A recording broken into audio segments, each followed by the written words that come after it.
Welcome back to another episode of Holy Unapologetic. We are your hosts, Ace and Marcus. Very happy to be here celebrating Trans Day of Visibility. So, first and foremost, how are you doing today, Ace? So good. Uh, I was just thinking about our topic for the week, and it just feels so good to be able to live the life that I want to live. Like Yeah. the last couple of months, I've really dropped into my masculine identity and not necessarily my trans identity.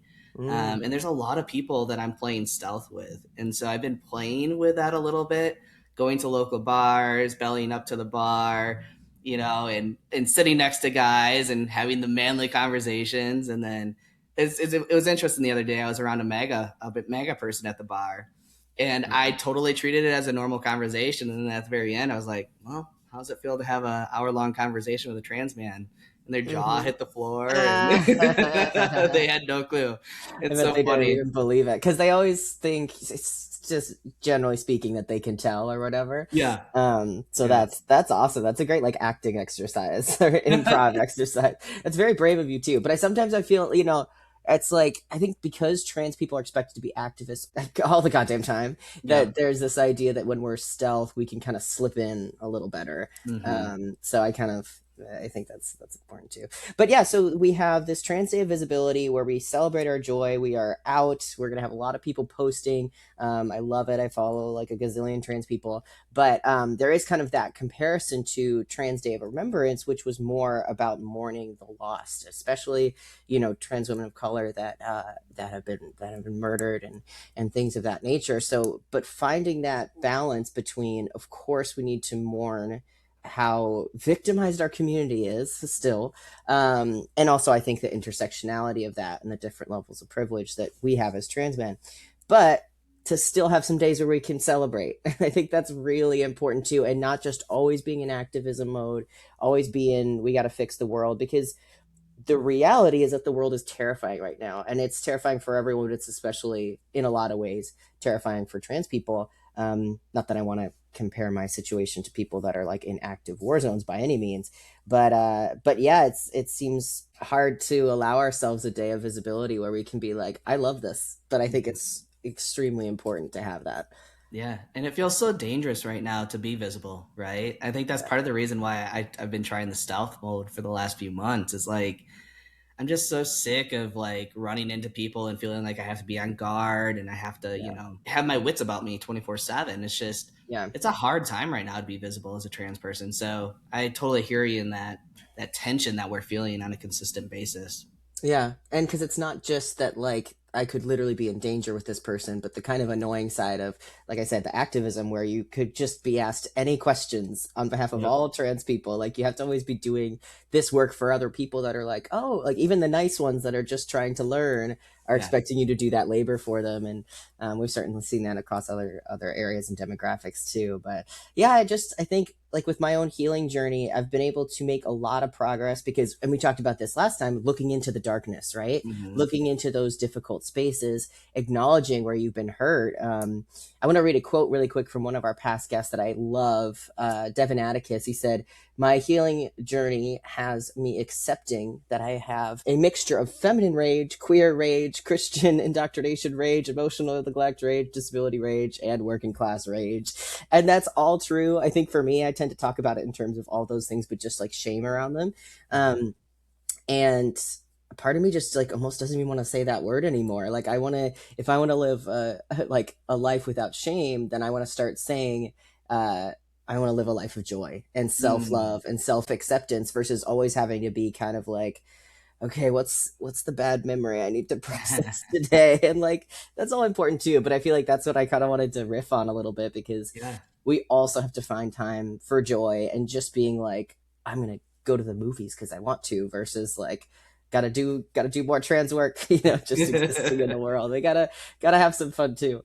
Yeah, it's almost like we're driving a car and we're always just looking in the rearview mirror, Yeah. right? And we're not looking at the future or what's in front of us, but we're looking at the Hmm. past and the harms that we've had. And I found it for myself to be like, yeah, sometimes I just need to park the car and look in the rearview mirror and take care of some of the things. And other times I Hmm. just need to move forward with my life and be like, it doesn't exist. Yeah. And you always post great stuff about parking your car in really cool places. So I want to see those videos too. I Enjoy would the view, yeah. 100%, because I was thinking of the metaphor that's about like skiing, where it's like if you don't hit the trees, don't look at the trees, look through the trees, otherwise you're going to go right to the trees. Yep. It's the same thing with like when I'm on my motorcycle, like you have to look where you're ultimately going, especially when you're going around a difficult turn. You can't overthink it, slam the brakes, because bikes don't stop on a turn. When you're at this angle, you got to keep going, you got to commit to it. And so looking forward is important, but yeah, I think there's probably this workaholic Christian part of me that feels like it can never sit down, that has to always be. But I also think that that's a big part of like how people have escaped their lives, is just if I keep so busy. I think a lot of our moms are like this, it's like if I try to do everything all the time, I can feel good about that, but also I don't have to be with my feelings and Yeah. keep really busy. And so I think for me, I've built such a wonderful life for myself that's unrecognizable from a couple years ago. Um, but I don't always feel like I'm here to enjoy it. I'm thinking 3 days ahead and the next thing I have to get done. And it gets me that productive dopamine, but I don't. I really want to actually live this life and be here for it too. Yeah. It is so hard to slow down and be in the present moment. Hmm. So hard. Even like right now, it's like, okay, what do I have going on later on today? Right? It's like, Come back, Case. Come back. how can I be Be here in the present. moment? For Yeah. sure. Yeah. Well, hey, I'll give you a segue here. Do you feel like you're very present when you're having your events? Because I want to ask you about that. I know Mm. you got a big one coming up. Are those times where you feel like you hit that flow state of like, there's nowhere else in the world but this room with these people? Yes. Yeah, I feel like it's almost like having a meal with a friend, right? A lot of times Mm-hmm. people are on their phones or whatever and they're not really engaged. For Yeah. me, it's like I put down my phone and I say, okay, I'm going to be here and present with people. That's what happens at events. Like the world could be burning down around me and I probably would not know because I Mm-hmm. love being in that space and being present with people and building relationships and talking about the hard stuff and talking about the wins and Mm-hmm. all that. So yeah, like I got a ton of events coming up, and that actually is super helpful for like my demeanor, my Yeah. mood, right? 'Cause, Yeah. like, okay, like there's something that I have that's going to be productive and helpful for other people. Mm-hmm. Yeah. Yeah, I think for me, that kind of holy space is when I'm getting to have any kind of creative discussion with someone. Like I sat Mhm. down with a friend, actually Nina, who was one of our guests too, Okay. and we grabbed lunch, we grabbed coffee, and we did talk about a lot of like therapy and trauma and stuff. But we also talked about creative ideas and things that we want to make. And that to me, like that's my church now. Is like I wish I could spend every day of my life just like talking about creativity and making stuff. So that's where I'm going to try to spend more and more time there. But I want to ask you more about your events because I want to know how much you enjoy the planning of it, because you Mm. got to come into this world and enjoy these events, and that was really important for you. But now you're on this side where I would imagine there's a lot of coordinating. Like you always have these great videos, like that's a different person you got to get ready to go. You got to get the venue, you got to get everyone in the right Yeah. place. How do you like that? Because that administrative side is very different from just Oh, being in it and absolutely. performing. Absolutely. So what I've realized is I only do business with people that I trust and that I feel like have integrity and character. And Hmm. so owning my own business, I can choose who I work with and who I don't. And so what Hmm. I'm doing is I'm pulling in my friends, the people that have totally different skill sets than I do, and I'm actually up leveling as a leader because I'm Hmm. able to collab with them in places where like, hey, I'm really strong in this area, but I see that you're really strong in that area, and Hmm. that feels really good. I think my entire life I've been a leader of leaders. I was always first chair trombone. I was head of the symphony. I was, Right. doing all these things where I was really, going out there doing the thing, leading from example, and then Hmm. people followed me. And that's kind Hmm. of what's happening in my own business, right? Is like I have all this visibility, I have all these events, and now a ton of other people who were kind of in the shadows are actually being seen. It's like a rising tide lifts all boats, right? Exactly. Yeah. I So literally said that exact phrase the other night. I was talking to Mo, and you were just on her podcast. I She's was. the Yep. best. And I found her through other people that you've connected us with. And like, Yep. we were just talking to Kristen, and you pulled her into this book. And so, like, you're always bringing around these incredible people, and I'm certainly benefiting from it. But I love the idea of, that exact thing, the rising tide, and that I can be like, oh, you know what? I know someone, and they're really good. Yeah. And they, because I think like, I don't know, if I were to think like 10 years ago or something, it'd be like, oh, these are the people I'm around. But, they're maybe not the kind of people that would take you to the airport or whatever. Like it felt like Mm. every relationship was so segmented to this exact window where you spend time with them. And I'm not that kind of person. I want to be that person that'll also take you to the airport and also can work with you and also, Yeah. let's go grab a coffee sometime. And so I feel like I'm getting more of these people. And Mo was saying how much, like, and hopefully she's okay with sharing this, but like she was saying how much she's inspired by, yourself included, and other people in her life. And I'm like, that means you're doing a really good job of curating your circle. And Yeah. that's just such a wonderful thing. So I love the idea of us being able to continue to grow, this platform, this web of people,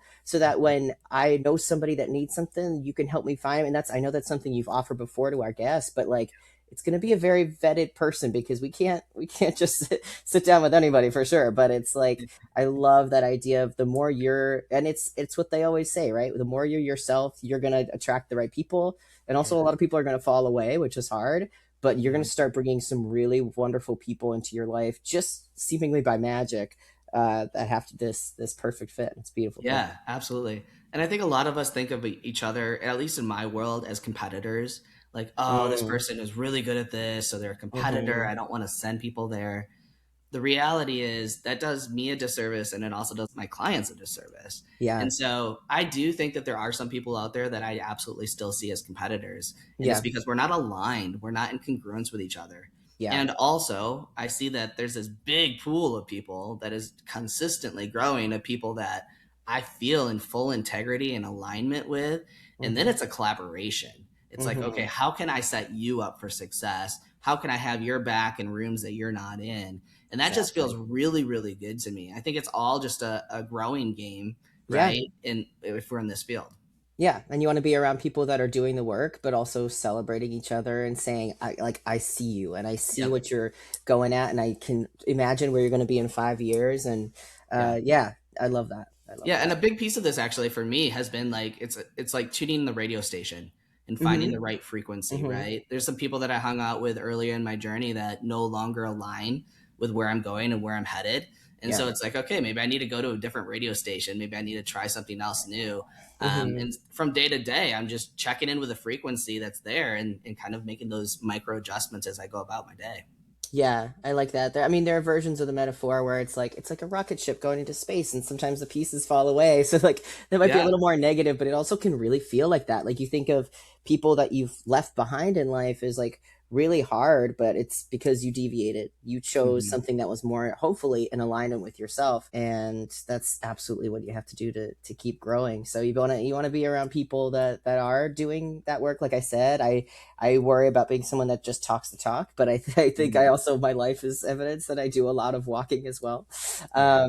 So yeah, it's a beautiful thing to have community, because it's like, man, I wanted for so long when I first came out to be like, I want my family, my found family. It's this thing that queer people eventually have, Mhm. um, especially as my actual family was kind of falling away, and it took a long time. It took a Yeah. long time, and then now I have so many wonderful queer people in my life, and just wonderful people in general that are safe for me and love me for who I am. And I still don't know if my heart is like knows how to hold space for that, but it's a lovely thing. That's I think proof that I love myself through fighting to be in spaces that are better and healthier and safer for me. So Mhm. yeah, trying to believe that and talk about that, I think, instead of always coming back to like, why am I still feeling shame and feeling shame about feeling shame? Like I want to just like, let's focus on the love and the light. Marcus, it kind of sounds like you're a pain slut sometimes. Oh yeah, I guess so. Hey, oh my gosh, yeah. I was just talking to my fiance about something, and she's like, "I think that's your Christian like punishment thing coming out." I was like, "Ugh, probably." Oh my gosh, yeah. I wouldn't be able to hide it. People will know it about me. So is there anything else you want to share about your upcoming events? I so wish I could be there. Oh my gosh, Good Mm. Friday, right? But Yes, it's gonna be so good. Yeah, we're doing the Lord's House. We're doing Saints and Sinners, all about mm, reclamation, noticing and accepting and acknowledging the divinity that's within you. And we have a bunch of people flying into town. I'm so excited, like yeah. brand newbies into this world who have never been in a kink environment. Hmm.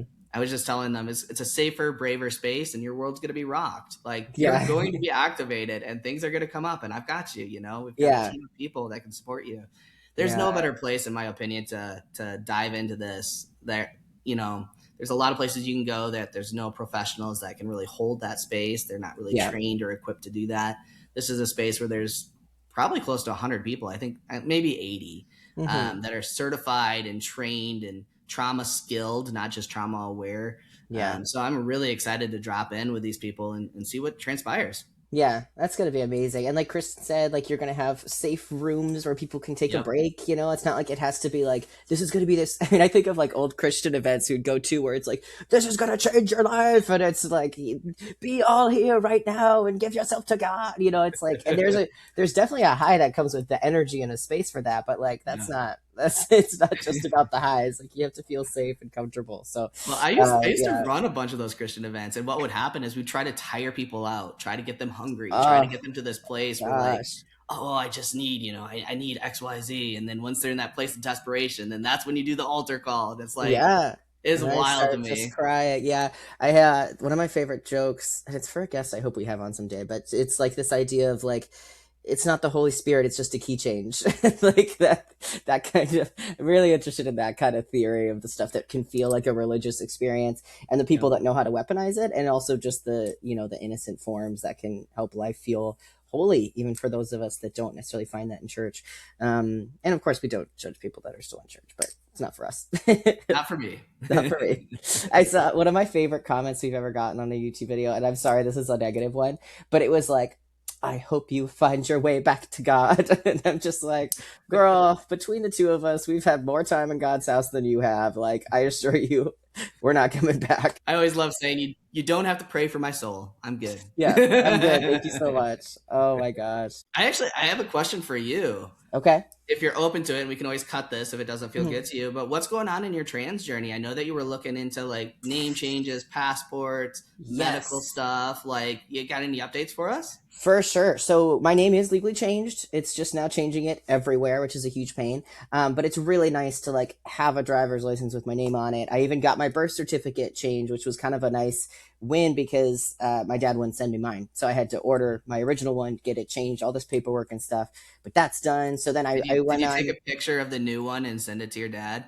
No, but I want to send it. My uncle, who I actually stayed in touch with, is like an archivist, and he has all this like family history. And he sent me something with our family tree where he had put my name in it, and he still had my dead name in there. But I still know this was a really nice gesture for him. But I really wanted to just send like for your updated records, here's my new birth certificate. Please release it in a new edition because he put together like this tome of our family history, which is so cool. But it's yeah, he's totally had my back, which is really sweet. But yeah, so name change is going well, except for passport. I just don't think I can legally get a passport. I have all the paperwork filled out, I have all the documentation, but it's like a couple months ago you could submit a form. Now they say that Yeah. form doesn't work anymore, and I don't know. It's still an active passport for years. I still have the license, so it really sucks because that's kind of one of the last really big ones. But Hmm. yeah, for now I'm just gonna wait and see. But I also feel like I can, I can make it work depending on if we need to flee the country or something. But yeah, now I'm getting to just kind of do fun stuff. Like I just requested my old transcripts for my college, which I loved. So it's like even just like little things like that. I'm like, oh yeah, let's get that updated. But it's mostly just a really big pain. Like every doctor's office and CVS for my medication. So at least now CVS, like I pick up stuff, it has my name on it.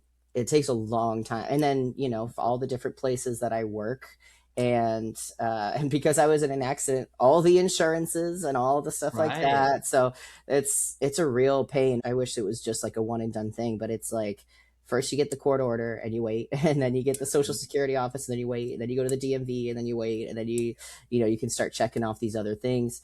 Some make it easy and just let you go in and change it. Every account I've ever made, and in this world, that's a lot. So I'll be like, oh, I'm checking out at Barnes and Noble. Ah, shit, my account is still in my dead name. Like, let's see if I can change it real quick. Sometimes it's easy. Sometimes it's a total pain. Like, I have some of these like accounts so that you can do like split payments and stuff. And I Hmm. had like all these points built up, and then they were like, yeah, we can't change it unless you pay it off and then delete the account, and then we remake the account and then try to match Yep. your payment available. And I was just like, really? Like I have all these can you just change it in the system? But like some systems are more rigid. So Yeah. I finally got that one all done, which is good. So I like this growing stack of cards that are now in my name, which is really nice.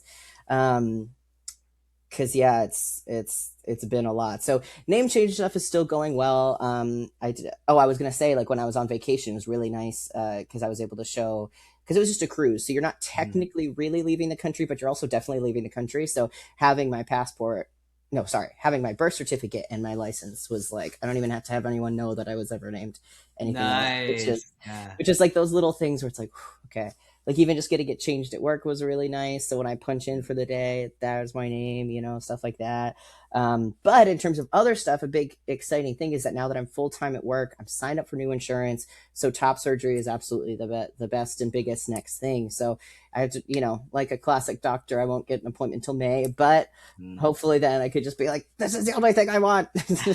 Thankfully, I'm healthy. I just want this. Because I had gone into a consult before and my insurance just declined everything. So, Hmm. new insurance, there's purportedly really good with trans people. So, yeah, that's the next big one for me. So it's Great, man. exciting. Yeah. Thank Yeah. you for asking. Yeah, absolutely. Absolutely. Yeah.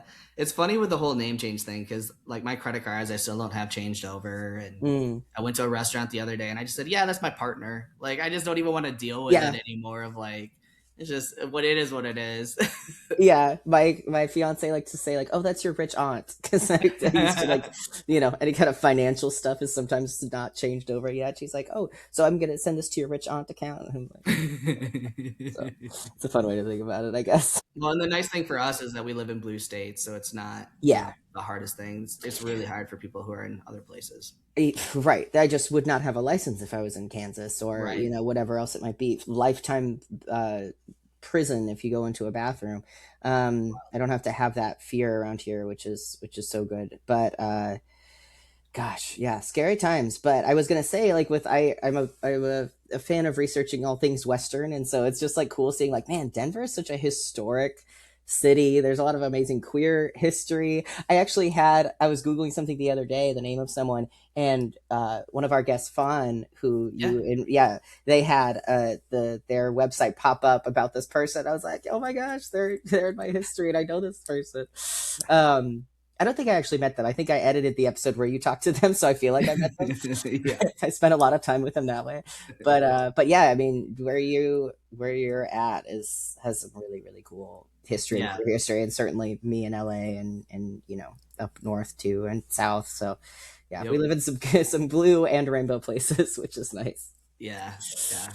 For Yeah, sure. I actually just traveled to California and I remember like looking up, okay, like in Utah, what am I allowed to do legally? I was like, okay, I don't want to go to Idaho. Clearly, I'm going to yeah, like skip that state. I don't want to go to Kansas, right? So, like, it's yeah, like all these, it's so interesting how most people don't have to think about, hey, can I go use the yeah, restroom? Hey, can I go do X, Y, take off my shirt? Things like yeah. that. Yeah.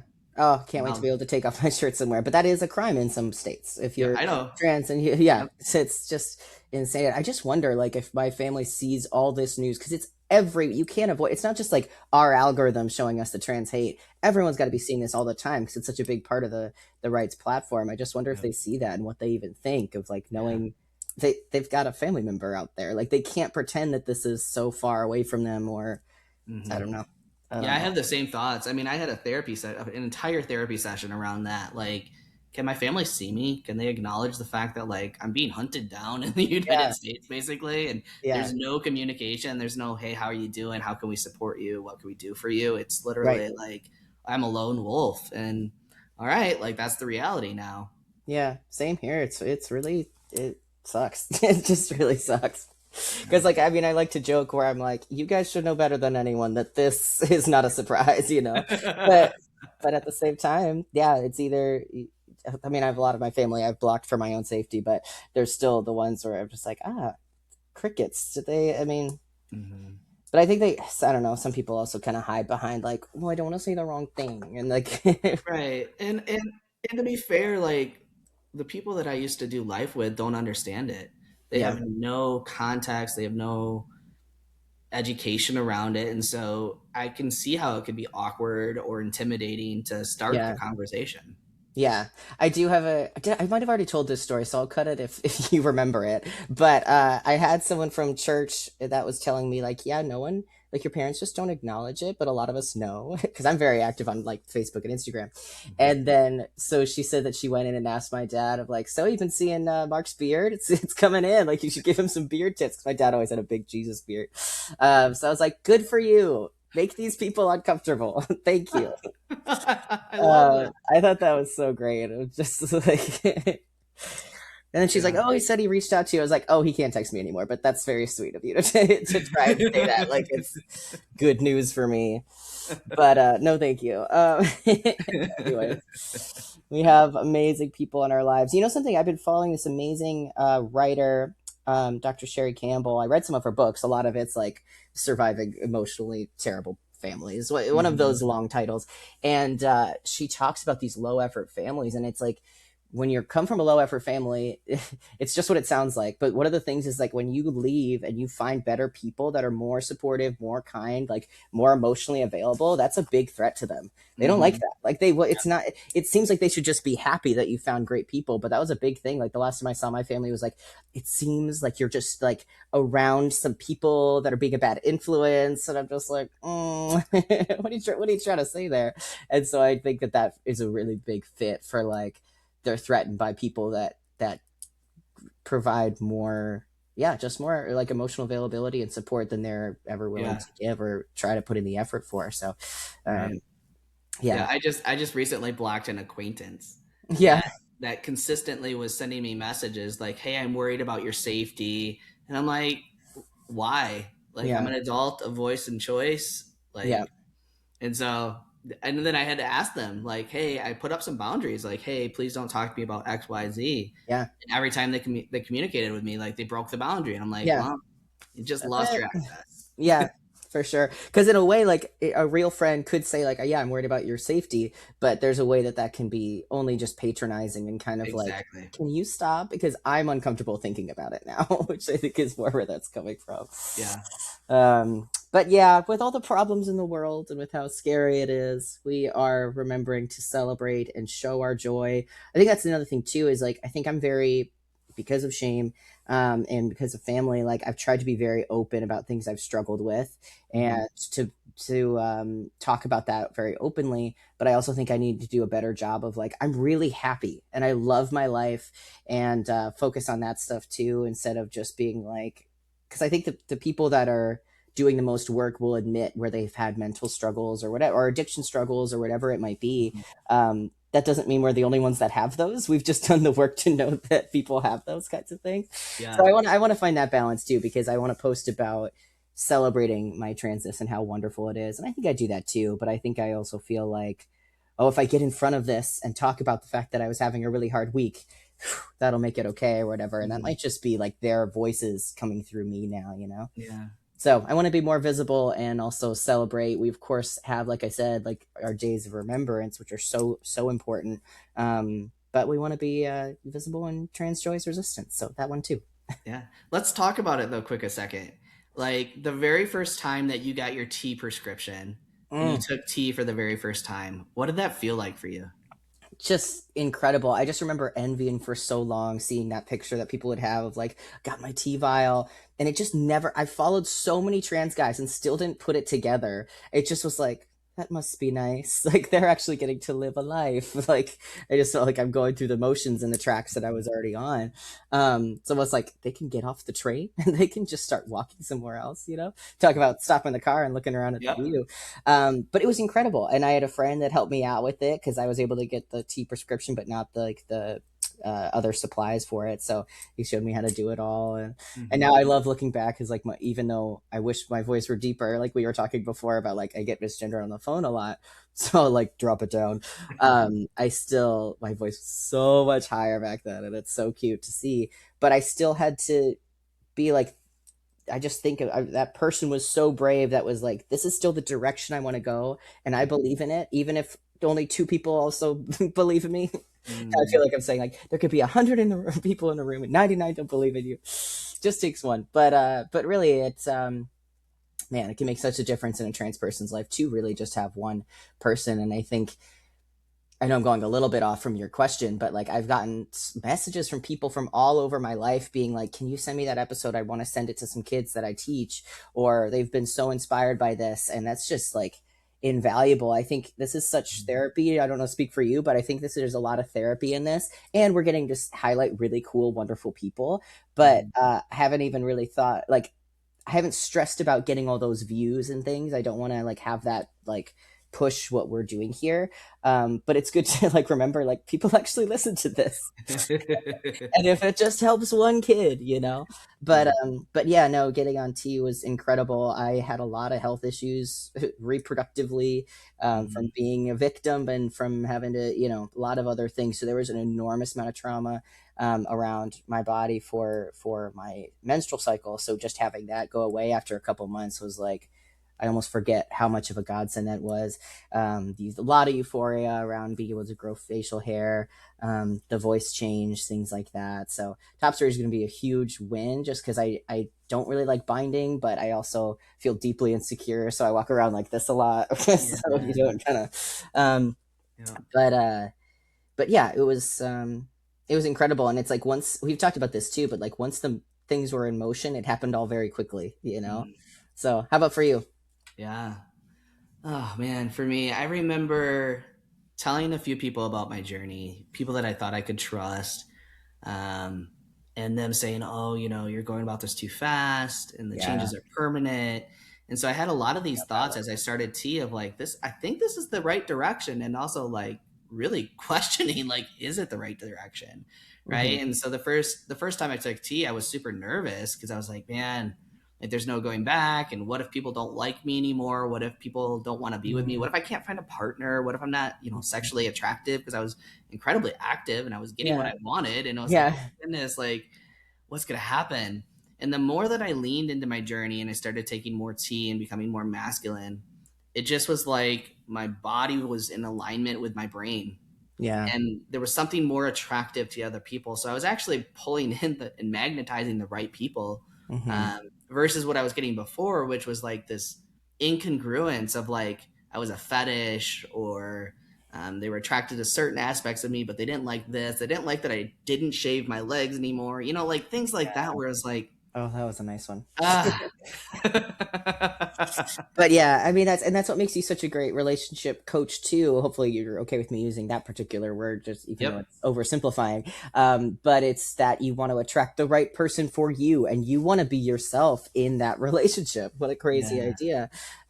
So that's just, yeah, that's an amazing thing. It's, but I remember you telling that story, and it's so interesting. Like they were okay with some people were okay with you coming out, but the second you wanted to actually physically change your body, it's like, wait, that one scares me.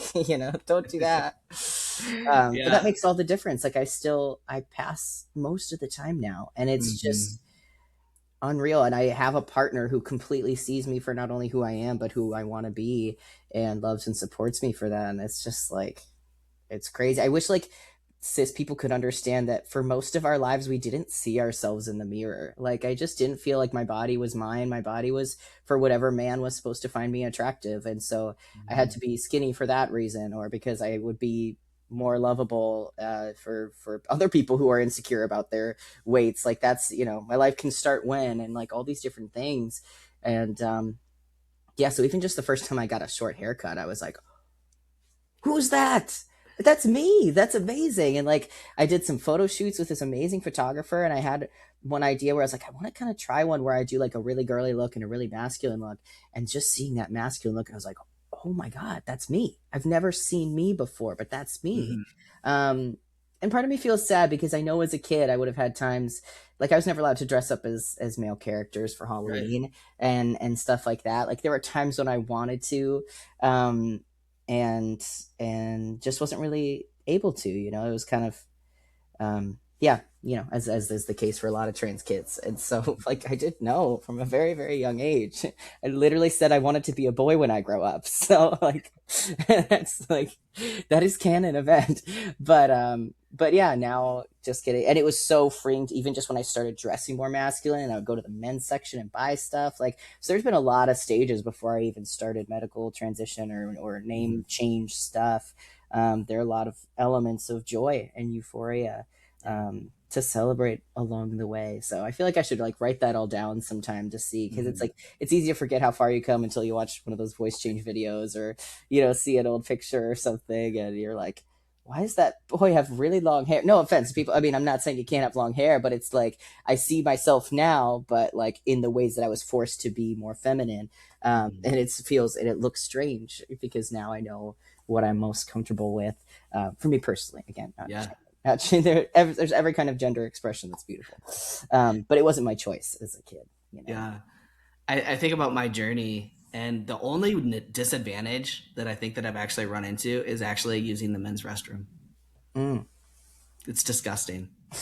The women's restroom always smelled good. It was Yeah, clean. There were couches, right? one terrible stall and a bunch of It's probably gross being used and urinals. being blown up. Yeah. Oh my gosh. Yeah. They just sit in there for so long. So long. Why? Just on their phones. Like, get out of there. I have like two different stalls at work and I have to go up all these floors. It's Yep. like, it sucks. It Yeah. sucks. Yeah. The bathrooms are disgusting. I had an idea for like a comedy set where it's like the way that we can solve the problem with bathrooms is just to have cis men use one bathroom and everyone else use the other bathroom. Like, women are good, trans women, they're going to look great in there. Trans men, we're already used to it. Like, we Yep. all get the nice bathroom with the couch and with the scented candles and stuff.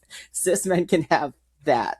That whole I thing. love that solution. Let's That's, make I it think happen. Let's that's the way petition to. I for think it. that's the way to do it. I always think of like that part in The Office too, where he like comes out of the women's bathroom and they're like, "What are you doing?" And he's like, "Oh, it was disgusting." In the other one, like tragedy of the commons. But yeah, bathrooms are disgusting. They don't have mirrors a lot of the time, which always Nope. feels so creepy to me. Like, Yep. you just stare at a brick wall while you hopefully wash your hands, but not a lot of them do.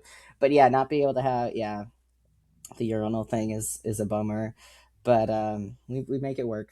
Make it happen. We make It's it it's so happen. hard though when you go into a restroom and there's like no like the Ugh, stall is busy or it's broken and it's like, yeah, well, what am I supposed to do? you just have to wait so much longer. Yep, so Um, uncomfortable. yeah, No. it's a bummer. They're gross, gross bathrooms. But Sorry that I still, went off on that tangent. no, it's very relevant. Hey, it's relevant to the news. It's relevant to everything. But I think, yeah, my solution I think is probably the best one. But I don't know who will buy it. But anyways, this has been such a fun discussion. Is there anything else you want to jump into? I got through like all the things I wanted to talk about. I don't think so. I just wanted to talk about our journeys a little bit, what's kind of Hmm. transpiring, give our listeners an update. Um, yeah, I can't imagine my life living the way that I was living prior to transitioning. Like, I I don't know. think I'd be around. Yeah, Uh, me neither. and so I think there's a lot of people that don't understand, and that's fine. But allowing us to make our own choices for ourselves, our own autonomy, our own sovereignty, I think is a huge deal in the culture today.